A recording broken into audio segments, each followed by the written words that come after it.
성도 여러분, 안녕하십니까?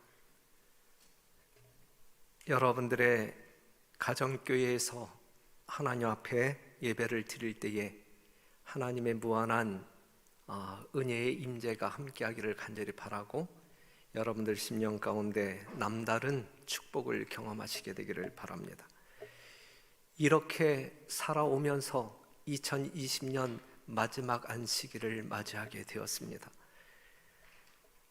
힘든 코로나와 싸우느라고 고생들 많으셨고, 하지만 아직 끝나지는 않았습니다. 끝까지 견디심으로 주님의 은혜 가운데 능력 안에서 승리하시는 여러분과 제가 되기를 간절히 바랍니다. 오늘 이 시간 설교 제목은 나의 종말은 이러한 내용으로 좀 살펴보겠습니다. 종말이란 말은 하나님께서 하신 말씀이십니다. 죄의 시작과 함께 만들어진 말씀입니다. 아담이 범죄했을 때 하나님께서는 지구의 종말을 선언하십니다. 이사야 46장 10절, 내가 종말을 처음부터 고하며 아직 이루지 아니한 일을 옛적부터 보이고 이르기를 나의 모략이 설 것이니 내가 나의 모든 기뻐하는 것을 이루리라 하였노라 그랬어요. 오늘 종말이라고 하는 단어가 많이 소통될 터인데, 이 종말이라고 하는 단어가 좋은 말입니까? 아니면 나쁜 말입니까? 좋은 사건입니까? 아니면 안 좋은 사건입니까? 코로나19의 종말은 언제일까? 만약에 코로나19의 종말이 이르러 온다고 하면 그것은 좋은 사건인가요? 아니면 나쁜 사건인가요? 상당히 기쁜 사건이 되겠죠. 지구의 종말은 예수님의 재림으로 이르러 온다라고 하는 사실을 우리는 알 수 있어요. 마태복음 24장 3절에 있는 말씀을 보면, 또 주의 임하심과 세상 끝에는 무슨 징조가 있사오리까? 아시는 바대로 주의 임하심과 세상 끝에는 동일한 사건임을 말해주고 있어요. 지구의 종말은 좋은 소식입니까? 예수님의 재림은 좋은 소식입니까? 예수님을 믿는 사람들에게는 참 좋은 소식, 하지만 예수님을 믿지 아니하는 사람들에게는 멸망의 소식이 되겠죠. 죄의 모든 결과가 끝나고 새 하늘과 새 땅이 시작되는 사건이기 때문에 종말이라고 하는 것은 믿는 사람들에게, 예수님을 믿는 사람들에게 너무너무 좋은 사건입니다. 예수님의 공로로 얻은 영생의 실제가 시작되어질 수 있기 때문에 이것은 구원받은 성도들에게 말할 수 없는 기쁨의 사건이 될 것입니다. 고생 끝 행복 시작이기 때문에 그렇습니다.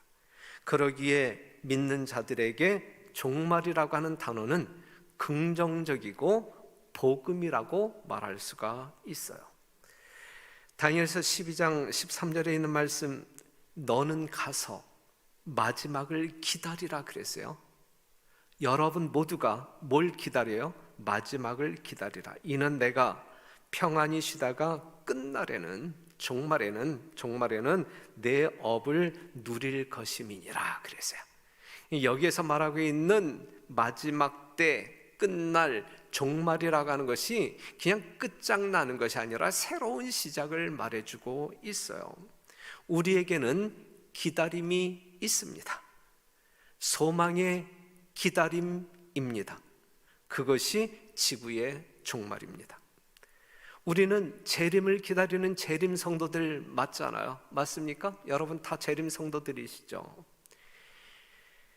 혹시 여러분들 중에서 예수님의 다시 오심을 반대하시는 분 계십니까? 오시지 않았으면 좋겠다. 그럼 한번 손 들어 보세요. 몇 분? 예수님이 이 땅에 오시는 것을 반대할 재림 성도는 존재하지 아니할 거라고 믿습니다. 여러분들은 진정 예수님을 기다리고 계십니까? 예수님의 재림을 믿는 재림 성도인 여러분들은 예수님의 재림을 오매불망 기다리고 계십니까? 그럼 그 예수님이 언제 오셨으면 좋겠어요? 한번 대답해 보세요. 그 예수님이 언제 오셨으면 좋겠어요? 내일 오셨으면 좋겠어요? 아니면 일주일 뒤에 오셨으면 좋겠어요? 아니면 지금이라도 오셨으면 좋겠어요? 예? 지금이라도 오셨으면 좋겠다. 이러한 생각, 이러한 어떤 그 마음을 가진 성도들이 진정한 재림 성도라고 말할 수가 있겠죠. 그러면 지금이라도 오실 수 있는 예수님이신데, 그러면 지금이라도 오실 수 있는 그 예수님을 기다리는 재림 성도들은 어떻게 살아야 할까? 재림을 기다리는 재림 성도들은 어떻게 살아야 할까? 뭐 이렇게 삽시다, 저렇게 삽시다, 뭐 안식일을 신실하게 지킵시다, 11금을 성실하게 냅시다, 개혁합시다, 뭐 개혁합시다, 이렇게 말할 수 있겠지만, 그냥 이 모든 것을 통칭해서 그냥 한마디로 이야기한다고 하면 저는 에베소 4장 27절을 추천할 수 있을 것 같아요. 에베소 4장 27절, 마귀로 틈을 타지 못하게 하라 그랬어요. 마귀로 틈을 타지 못하게 하라. 여러분들이 알고 있는 성경절 창세기 6장 14절에 있는 말씀을 보게 되면 노아가 노아 방주를 짓잖아요. 하나님의 명령에 의하여 하나님의 설계에 의한 방주를 짓잖아요. 잣나무로 방주를 지은 다음에 그 간들을 막고 역청으로 그 안팎에 칠하라 그랬어요. 뭘 막으란 이야기에 틈을 막으라. 출애굽기 2장 2절에서 3절에 있는 말씀을 보게 되면 요게벳이 이제 이 모세를 더 이렇게 집안에서 키울 수가 없게 되자 이 갈대로 뭘 만들어요? 방주를 만들어요. 상자를 만들잖아요. 방주를 만들어요. 그리고 그 틈새를 뭘로 막아요? 나무 역청과 나무 진을 칠하고 아이를 거기 담아 하수과 갈대 사이에 두고 그랬어요. 이 두 성경책을 여러분들에게 보여드렸는데, 만약에 노아가 방주를 지으면서 그 나무와 나무 사이에 벌어진 틈을 막지 아니한다고 하면 노아 홍수를 지내면서 생명을 유지할 수 있었을까? 만약에 요게벳이 만든 이 갈대 상자에 역청을 바르지 않았다고 하면, 그 틈을 막지 아니했다고 하면 모세가 생명을 유지할 수 있었을까? 불가능한 문제예요. 여러분들은 예수를 믿음으로 말미암아 어디에 거하는 사람들이에요? 방주 안에 거하는 사람들이에요. 그렇기 때문에 그 방주에 틈이 있어서는 안 돼요. 그래서 에베소 4장 27절에 마귀로 틈을 타지 못하게 하라라고 말씀하고 있는 것입니다. 사랑하는 성도 여러분, 마귀에게 틈을 주라 말라, 주지 말라. 여러분들의 안전을 위하여 마귀에게 틈을 주지 말라. 이 말씀 명심하시고 생애하시는 여러분과 제가 되기를 간절히 바랍니다. 나는 화이 부인이에요. 나는 1875년 1월 3일에 하나님의 백성들은 잠시도 그들의 경각심과 경계심을 늦추지 말아야 한다는 사실을 보았다. 계시로 보았다예요. 사단은 우리의 뒤를 쫓고 있다. 여러분들의 뒤를 쫓고 있어요. 그는 그의 유혹으로 하나님의 계명을 지키는 백성들을 넘어뜨리기로 결심하고 있다. 우리가 그들에게 틈을 주지 않고 그의 계책을 대항하며 믿음 안에서 굳게 서면 모든 악에서 떠날 힘을 얻게 될 것이다. 하나님의 계명을 지키는 자들이 그들의 빛과 특권을 실천할 것 같으면 그 땅에서 능력이 될 것이다. 그들은 경건의 본이 되고 마음과 대화가 거룩해질 것이다. 우리는 경계심과 기도를 중단해도 좋다는 안일에 빠져서는 안 된다. 그리스도께서 하늘의 구름을 타고 나타나실 때가 가까울수록 사단의 유혹은 하나님의 계명을 지키는 자들에게 더 큰 능력으로 이르러 올 것이다. 그가 자기 때가 얼마 남지 않은 것을 알기 때문이다. 그렇기 때문에 이러한 우리를 공격하는 이 사단에게 무엇을 주지 말라? 틈을 주지 말라. 오늘은 니느웨를 통하여 세상적 종말과 우리 개인의 종말을 살펴볼까 합니다. 요나서 1장 1절에 있는 말씀입니다. 여호와의 말씀이 아미떼의 아들 요나에게 임하니라. 이르시되 너는 일어나 저 큰 성읍 니느웨로 가서 그것을 쳐서 외치라. 그 악독이 내 앞에 상달하였음이니라 하시니라. 그래서요, 하나님께서 요나를 택하셔요, 그리고 니느웨에 가서 종말을 외치라고 명하십니다. 사랑하는 성도 여러분, 우리 하나님께서는 이 마지막 시대에 누구를 택하시어? 여러분들을 택하시어 지구의 종말을 외치라 명하십니다. 요나가 하나님의 명령에 불순종해요. 니느웨를 등지고 다시스로 도망칩니다. 그때에 요나가 타고 있는 배가 풍랑을 만나 위험에 처하게 됩니다. 여러분들이 알고 있듯이 갑자기 큰 바람이 불었는데 이것이 자연 현상일까 우연일까? 아니다 이것이죠. 여러분들은 알고 계시다 이거예요. 이 바람이 분명 하나님께서 일으키신 바람인데, 이것이 자연적 어떤 그 이치에 의하여 발생한 바람이 아닌 하나님께서 없던 바람을 불러 일으키신 것인데, 그 이유가 무엇일까? 그 이유가 무엇일까? 그것은 요나의 불순종 때문에 일어난 바람이다.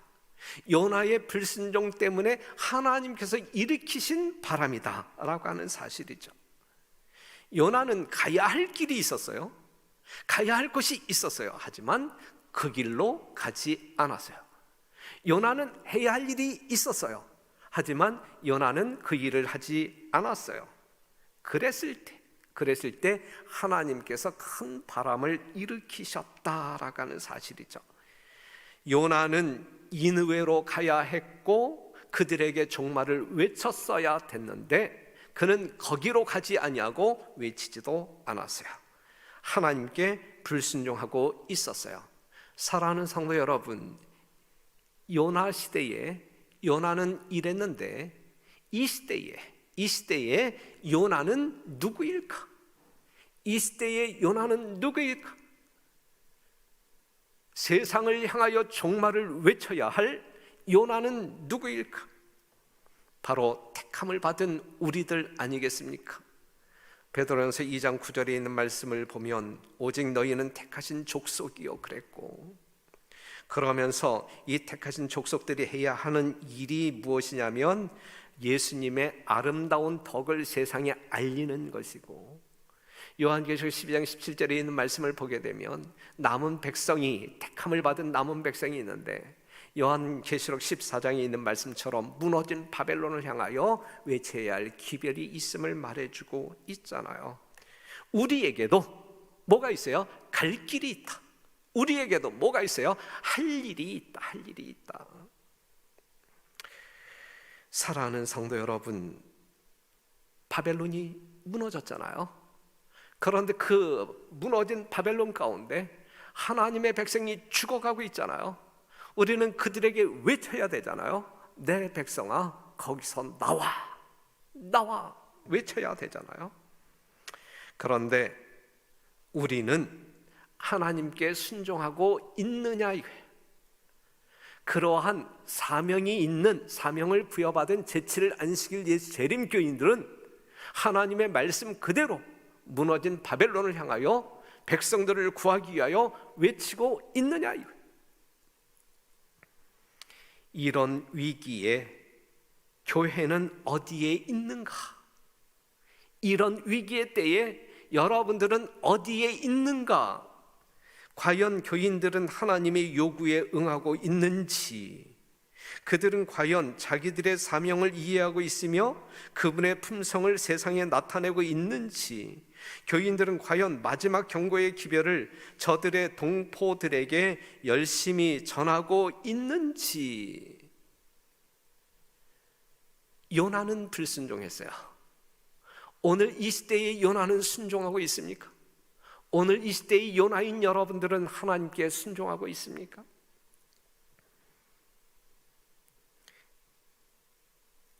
그 폭풍에 이 대풍이 일어난 원인이 누구인지 알기 위해서 그들은 제비를 뽑아요.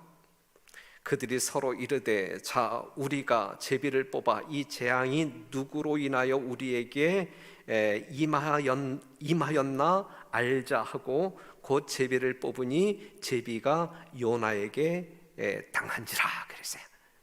이 재앙이 누구 때문에 이르러 왔느냐. 오늘날 코로나가 누구 때문에 이르러 왔느냐. 이 믿지 않는 사람들 때문에 이 코로나 재앙이 왔을까? 아니면 택하신 백성 우리 재림 교인들 때문에 이 코로나 재앙이 왔을까? 상당히 민감한 질문이지만 우리가 성경적으로 영적으로 우리가 만약에 재해석한다고 하게 되면 이 요나서와 이 빗대어 우리가 그 재앙의 이유를 찾는다고 하게 되면 뭔가 여러분들에게 유익한 답을 얻을 수 있을 거라고 생각을 합니다. 제비 뽑혀 요나가 뽑혔어요. 요나도 자기 때문에 이 폭풍이 일어난 것을 알아요. 요나서 1장 11절에 있는 말씀, 12절에 있는 말씀, 나의 연고인 줄을 내가 아노라 그랬어요. 알았단 말이야. 나 때문에 이러한 일이. 사랑하는 성도 여러분, 대풍이 일어난 이유가 누구 때문인가? 요나는 자기 때문임을 알았단 말이죠. 그러면 오늘날 이 세상에 일어나고 있는 이 큰 바람, 코로나가 누구 때문에 일어나고 있다고 생각하십니까? 여러분들은 그 이유를 아십니까? 그 시대의 요나는 그 이유를 알았는데 이 시대의 요나인 여러분들은 그 이유를 아십니까?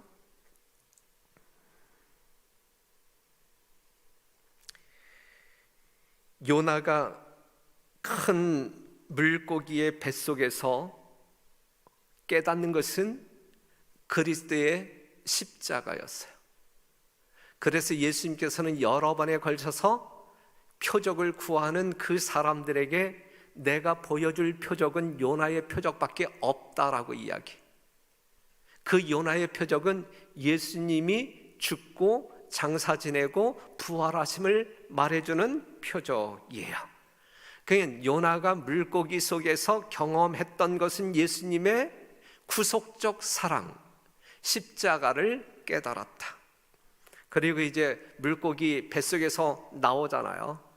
물고기 뱃속에서 나왔을 때에 하나님께서는 여호와의 말씀이 두 번째 요나에게 일어나 이르시되 이만이라 이르시되 일어나 저 큰 성읍 니느웨로 가서 내가 네게 명한 바를 그들에게 선포하라 하신지라. 다시 명령, 똑같은 명령 사명을 주시죠. 요나가 여호와의 말씀대로 일어나서 니느웨로 가니라. 니느웨는 극히 큰 성읍이므로 3일 길이라. 요나가 그 성에 들어가며 곧 하룻길을 행하며 외쳐 가로되 40일이 지나면 니느웨가 무너지리라 하였더니 그랬어요. 니느웨 백성이 하나님을 믿고 금식을 선포하고 물온 대소하고 굵은 배를 입은지라. 그 소문이 니느웨 왕에게 들림에 왕이 보좌에서 일어나 조복을 벗고 굵은 배를 입고 제에 앉으니라 그랬어요. 성도 여러분, 니느웨는 극히 큰 성읍이므로 3일 길이라 그랬고, 이 큰 성을 대하여 요나 홀로 섰어요. 그렇죠? 그 큰 성에 이제 하나님의 종말의 기별을 외치는 그러한 어떤 그 동역자들이 여러 명이 있었던 것이 아니라 그 큰 성읍을 향하여 요나 홀로 섰다. 4절에 있는 말씀을 보면 요나가 그 성에 들어가며 곧 하룻길을 행하여 외쳐 가로되. 하룻길을 하루 동안 외쳐서 하루 동안 하룻길의 사역이었는데 큰 역사가 일어나잖아요. 그것은 회개의 역사였어요.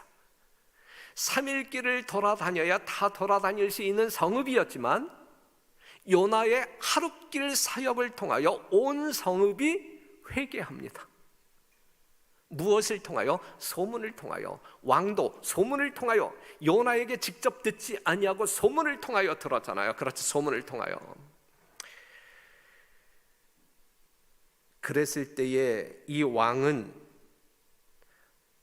니느웨 백성이 하나님을 믿고 금식을 선포하고 물온 대소하고 굵은 배를 입은지라 그 소문이 왕에게 들리며 왕도 그랬고 또 조서를 발표함으로 말미암아 모든 백성들이 금식하며 회개하도록 명합니다. 물온 대소하고, 큰 사람이든 작은 사람이든 귀한 사람이든 천한 사람, 왕이 조복을 벗고 베옷을 입고 잿더미에 앉아 회개하잖아요.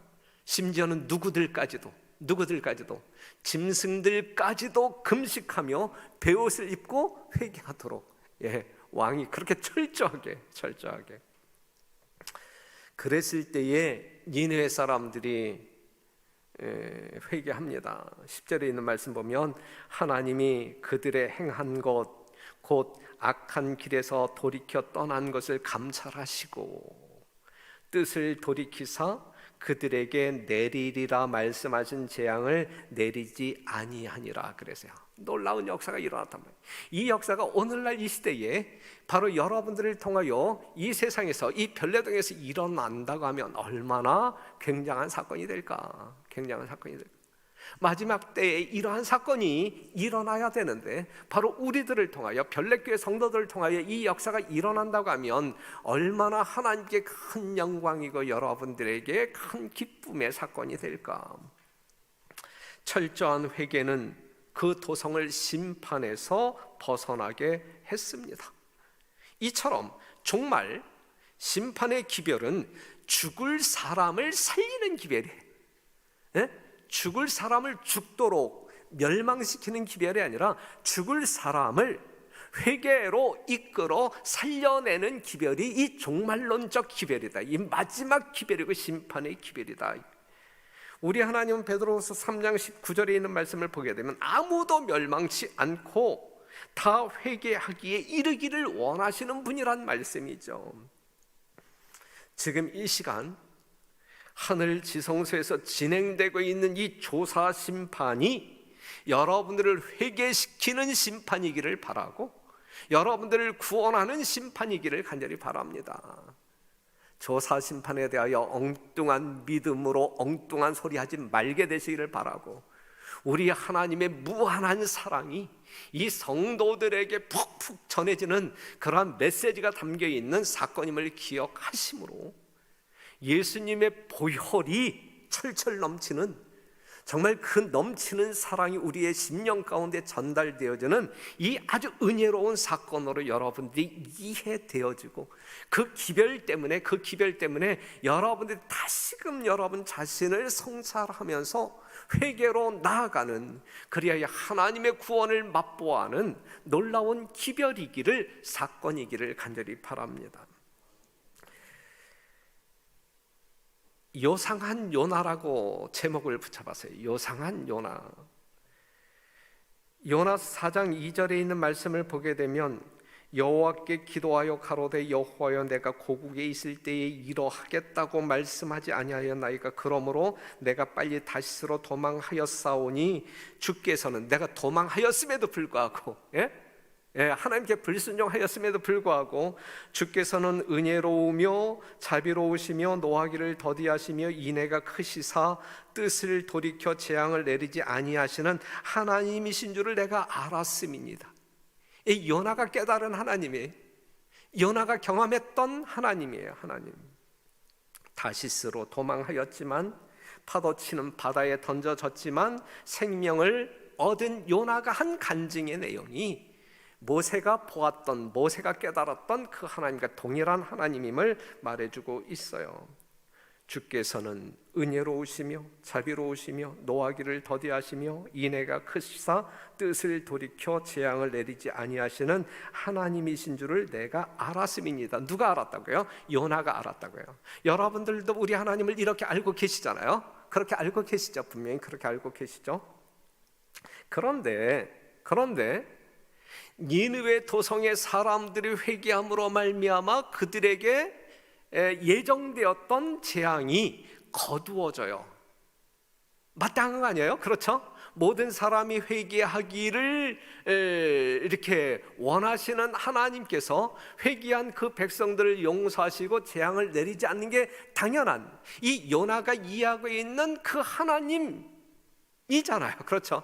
하나님답게 지금 행동하고 있는 거잖아요. 그런데 하나님께서 니느웨 사람들을 용서하셨을 때에 이 요나의 마음이 불편했어요? 아니면 편했어요? 행복했어요? 아니면 불행했어요?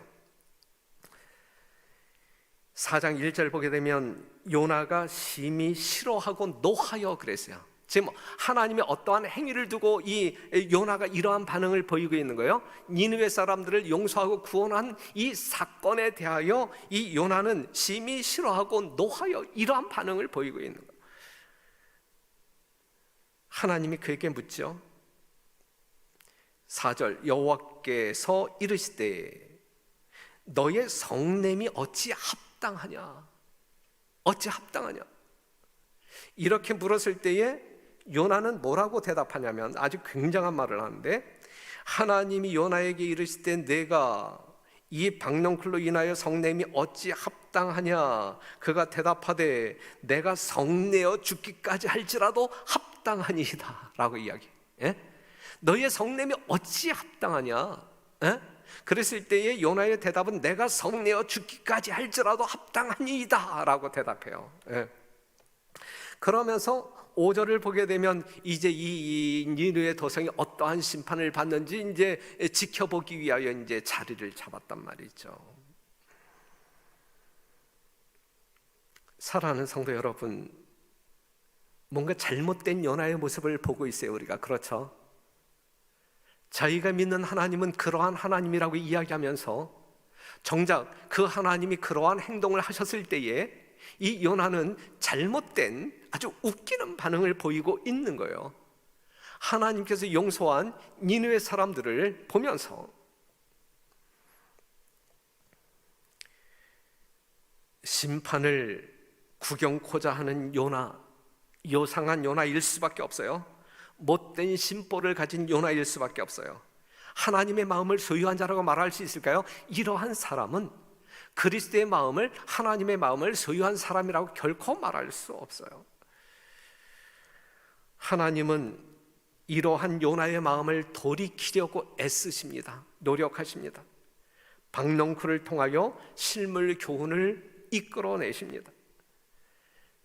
10절에 있는 말씀 보면 여호와께서 가라사대 내가 수고도 아니하였고 배양도 하지 아니하였고 하룻밤에 났다가 하룻밤에 망한 이 박넝쿨을 내가 아꼈거든. 하물며 이 큰 성읍 니느웨에는 좌우를 분변치 못하는 자가 12만 명, 육축도 많이 있나니 내가 아끼는 것이 어찌 합당치 아니하냐. 이러한 말로 이 박넝쿨을 실물 교훈으로 해서 지금 이 요나가 가지고 있는 마음, 지금 행하는 행동이 지극히 잘못되었다. 지금 나의 마음과 너의 마음은 틀리다. 어찌하여 합당치 않게 여기느냐, 이렇게 이야기하고 있어요. 탕자의 비유에 나오는 큰아들과 비슷한 요나의 모습을 볼 수가 있고, 1만 달란트 빚진 자에게 탕감해 주었더니 100데나리온 빚진 자를 그냥 멱살 잡아서 감옥에 쳐넣는 그 악한 사람의 모습을 볼 수가 있어요. 주인의 기쁨에 참여해야 할 이 놀라운 특권을 거절하는 이 요나의 모습을 볼 수가 있어요. 그런데 이제 우리가 생각해 보아야 할 말씀은 요나서가 그냥 이렇게 끝나요. 요나서가 이렇게 끝나요. 하나님의 이러한 어떤 그 설득하는 노력이 있음에도 불구하고 요나가 깨닫고 회개했다라는 이야기가 없이 그냥 이렇게 뭐예요? 죽기까지 할지라도 내가 합당하니이다 이렇게 덤벼들었던 그 내용으로 그냥 요나서가 끝나요. 요나서가 끝나요. 요나는 어떻게 죽었을까? 요나는 어떻게 죽었을까? 그가 회개했을까? 안 했을까? 우리가 하늘에 가면 요나를 볼 수 있을까? 없을까? 저는 퀘션이에요. 아무런 언급 없이 요나서가 끝났어요. 사랑하는 성도 여러분, 요 장면을 통하여, 요 대목을 통하여, 그러면 우리의 종말은 어떨 것인가? 만약에 우리의 종말이 이 요나와 같은 종말이 된다고 하면 우리는 어찌 될까? 사랑하는 성도 여러분, 여러분들의 종말은 어떻게 맞이하기를 원하십니까? 어떠해야 합니까? 어떠해야 합니까? 우리는 요나서를 통해서 세상의 종말과 개인의 종말 두 가지를 다 들여다볼 수 있어요. 니느웨라고 하는 도성을 통하여 이 세상의 역사적 종말을 살펴볼 수 있는 것이고, 또한 이 세상을 향한 하나님의 마음이 어떠한 마음인 것을 우리가 살펴볼 수 있는 것이고, 지금 이 세상에 일어나고 있는 수많은 어떤 그 징조들을 통하여 하나님의 깊은 사랑의 마음을 우리가 볼 수 있는 것이고, 이 재림교회를 향한 하나님의 진정한 음성을 들을 수가 있는 것이거든요. 세상의 종말은 예수님의 재림으로 분명히 이루어집니다. 그때가 심히 임박했다. 심히 임박했다. 스바냐 1장 14절에 있는 말씀을 마음에 담아두었으면 좋겠어요. 여호와의 큰 날이 가깝도다. 가깝고도 심히 빠르도다. 가깝고도 심히 빠르도다. 그래서 우리는 무너진 바벨론에 있는 하나님의 백성들을 살려내기 위해 종말을 서둘러 외쳐야 합니다. 종말을 서둘러 외쳐야 합니다. 우리가 그 일을 하지 아니할 때, 무너진 바벨론을 향하여 나아가지 아니하고, 무너진 바벨론을 향하여 외치지 아니할 때, 종말을 외치지 아니할 때, 예수님의 재림을 외치지 아니할 때, 예수님의 구원을 외치지 아니할 때, 이 코로나보다 더 큰 태풍이 일어날 수 있어요. 우리를 여전히 사랑하신다고 하면, 우리 하나님께서 재림교회를 여전히 붙들고 계신다고 하면, 하나님께서는 재림 성도들을 일깨우기 위하여, 또한 재림 성도들에게 부여한 사명을 완수하도록 하기 위하여 우리 하나님은 더 큰 트라우마를 허락하실 수 있어요. 정신 차려야 된단 말이죠. 우리가 회개함으로 말미암아 가야 할 길을 가야 되고 해야 할 일을 해야 한단 말이죠. 만약에 이 일에 요나와 같이 우리가 불순종한다고 하면 우리도 태풍을 만날 수 있어요. 개인적으로, 교단적으로 말이죠.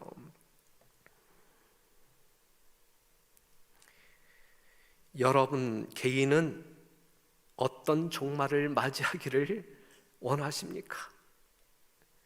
가끔 이제 우리가 이야기하죠. 나는 그냥 이렇게 잠자다가 조용히 그냥 죽었으면 좋겠다라고 말하는 사람들이 상당히 많이 있고, 그 다음에 이제 마지막 이제 환란에 대해서 이야기할 때에는 뭐 이렇게 견디기 힘든 사람들은 그냥 뭐 환란이 이르러 오기 전에 잠재우신다고 했어. 나는 그냥 그 무리에 속하길 원해. 이렇게 말하는 성도들이 있는데, 요 개념이 좋은 생각일까요? 아니면 안 좋은 생각일까요?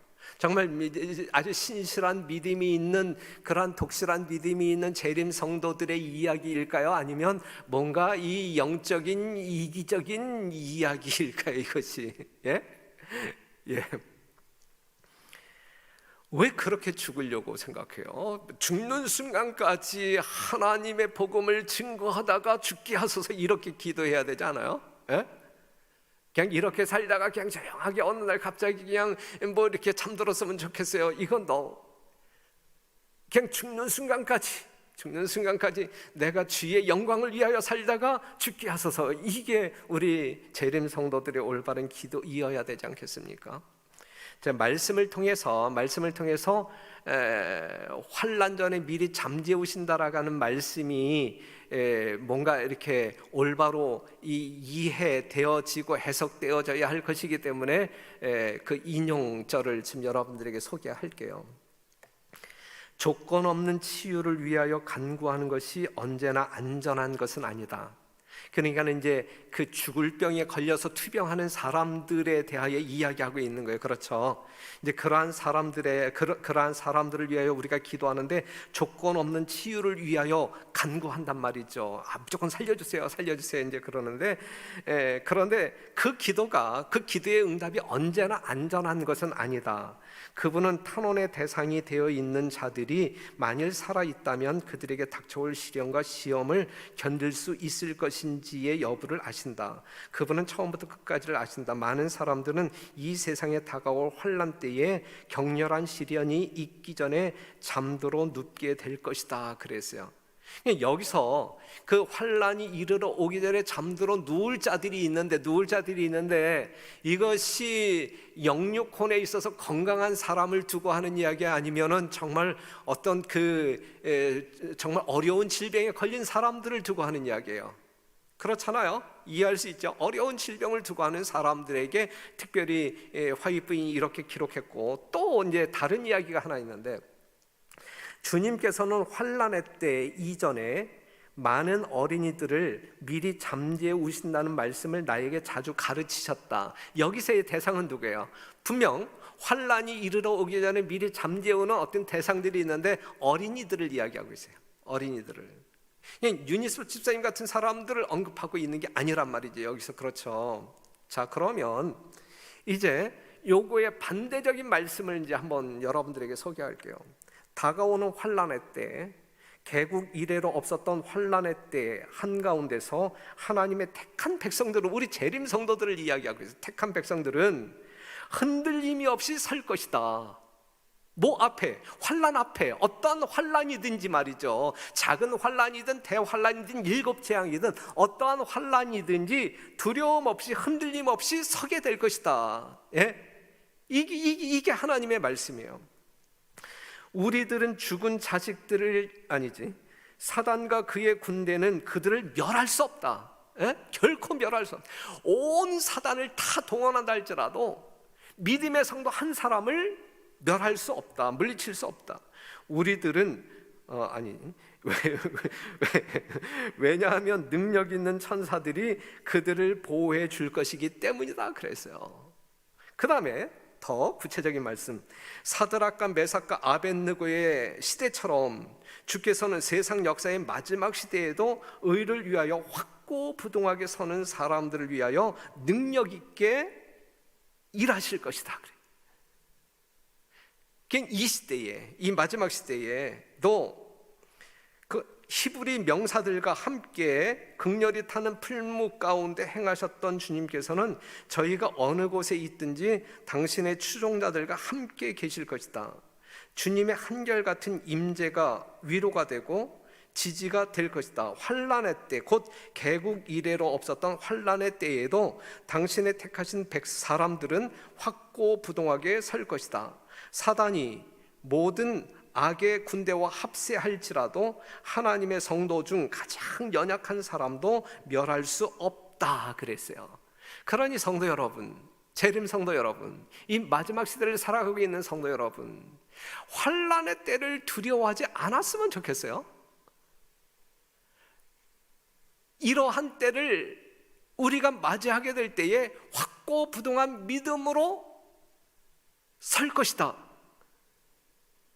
여러분들이 사드락과 메삭과 아벳느고가 풀무불에 우뚝 섰던 것처럼 여러분들이 그렇게 설 수 있는 믿음을 소유하는 것이 중요한 것이지, 그 믿음을 갈망하거나 그 믿음을 이렇게 돋구고자 애쓰는 대신에 난 그러한 믿음이 없으니까 난 일찍 잠재워줬으면 좋겠다, 이러한 기도는 이거는 하나님을 슬프게 하는 기도가 아니겠어요? 사랑하는 성도, 우리가 아무리 연약할지라도 이 마지막 환난 때에 서게 될 것인데 확고부동한 믿음으로 서게 될 것이고, 사단이 모두 합세할지라도 그 한 영혼을 멸하지 못할 것이다 그랬거든요. 그러니 예측함으로 말미암아 두려움에 떨지 말게 되시기를 바라요. 그냥 우리는 죽는 순간까지 하나님께 드리는 온전한 믿음으로 말미암아 정말 우리에게 부여된 사명을 완수하기 위하여 최선의 노력, 죽도록 충성하는 마음으로 살면 아무 문제가 없는 거예요. 그러한 성도들을 이끄시는 분은 하나님이신 것이거든요. 그렇기 때문에 모든 것 하나님께 맡기되 이러한 담대한 믿음으로 오늘날 이 세상을 향하여 서시는, 그리고 종말을 외침으로 말미암아 하나님의 백성들을 살려내는 위대한 사역의 주인공들이 되어주시기를 간절히 당부합니다.